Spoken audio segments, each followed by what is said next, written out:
naloko na tayo ng mga kano, dati pa. And it seems ngayon, ganun na naman ang nangyayari at parang ang ating pamahalaan, ayos lang, sige lang. Dumaan na tayo sa ganun, daanan ulit natin ngayon.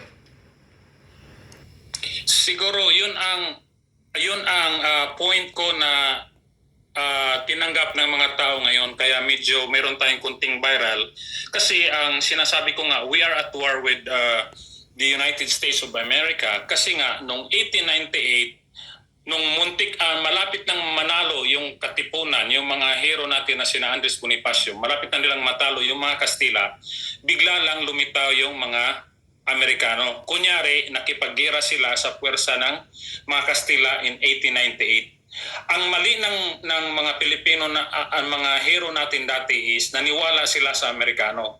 Akala nila kakampi ang mga Amerikano in 1898. Only to learn in 1899 na binta na pala tayo ng Spain sa United States. Pero huli nakabase na yung mga Amerikano sa loob ng Maynila at mga key cities natin. So, naloko tayo ng mga Amerikano in 1898. Tapos nung lumaban ang mga Pilipino from 1899 to 1903, pinatay ng mga Amerikano ang halos 1,000,000 Pilipino. Walang kalaban-laban ang mga babae, mga bata, mga matatanda at halos walang mga armas na Pilipino. Pinatay nila nang walang kalaban-laban dahil gusto nilang sakupin ang Pilipinas. Ngayon, nangyari na naman. Pinapaniwala tayo ng United States na sasakupin tayo ng China.